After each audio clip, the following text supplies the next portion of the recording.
হরি জয় নর হরি জয় প্রহ্লাদ মহারাজ, জয় প্রহ্লাদ মহারাজ। নমস্কার বন্ধুরা, কেমন আছেন আপনারা? সবাই ভালো আছেন তো বন্ধুরা? তো আজকে তো বন্ধুরা শুক্রবারে সকালবেলার জল খাবার কিছুই হয়নি বন্ধুরা। তো পূজা টুজা দিয়ে একটা রান্নাই করবো, সেটাই দেখতে থাকুন বন্ধুরা। নমস্কার বন্ধুরা, চলুন রান্নাটা শুরু করি। আদা, জিরা, রসুন, পেঁয়াজ, লং, দারচিনি, এলাচি সবে আছে এখানে।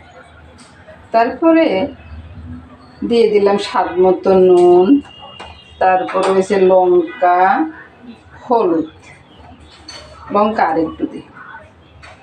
এবার বলুন তো বন্ধুরা, এটা কিসের জন্য?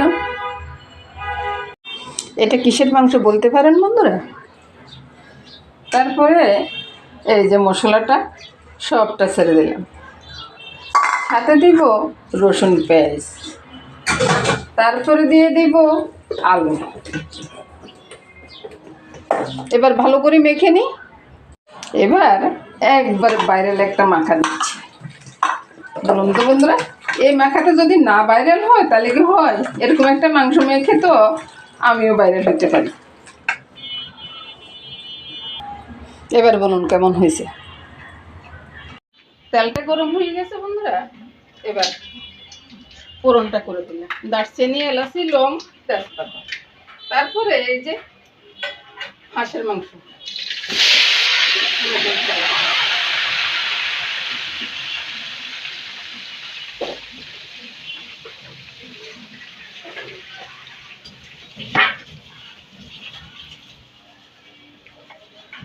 চুলার আঁচটা বাড়িয়ে দিয়ে কিছুক্ষণ লাড়াচাড়া করবো। দেখতে থাকুন বন্ধুরা।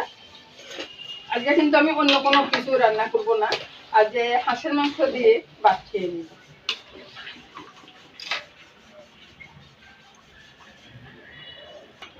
এবার ভালো করে নেড়ে চেড়ে কিছুক্ষণ কষাবো আর কি।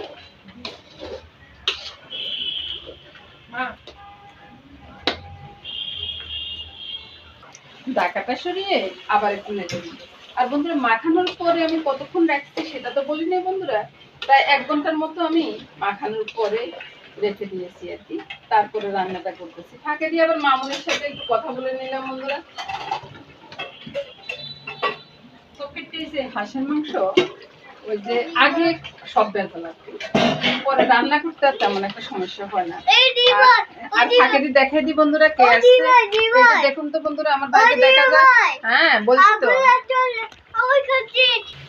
হাঁসের মাংসটা 5 মিনিট আমি ঢাকা দিয়ে কষিয়ে দিই, আর 10 মিনিট আমি এভাবে কষাবো। আমার এক বন্ধু জিজ্ঞাসা করলেন আর কি, আমি কতক্ষণ মেখে রেখেছি বা কতক্ষণ কষাইছি সেটা উনি জানার জন্য আগ্রহী হচ্ছে। তো সেই জন্য আমি আজকে কথাগুলো বলে দিচ্ছি বন্ধুরা। কষানোটা হয়ে গেছে বন্ধুরা, তো তেল বেশি তো ওই জন্য এরকম দেখা যাচ্ছে। কষানোটা হয়ে গেছে, এবার আমি এখানে গরম জলটাই দিচ্ছি, একটু জলে খাবো। তারপরে নেড়ে ছেড়ে দিয়ে এখানে আর কোনো মশলা দেওয়ার দরকার নেই। আমি মশলাটা মেশানোর সময় কিন্তু আমি সবকিছু দেখিয়ে দিচ্ছি বন্ধুরা, আর কোনো মশলা দেওয়ার দরকার নেই। বাইরে অনেক আওয়াজ বন্ধুরা, আমি কি করব?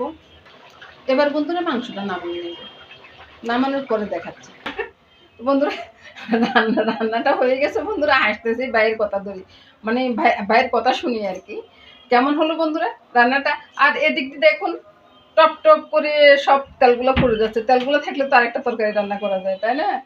নমস্কার বন্ধুরা, সবাই ভালো থাকুন, সুস্থ থাকুন, সুন্দর থাকুন বন্ধুরা। এই কামনা করে আজকের মতো এখানে বেরিয়ে নিব।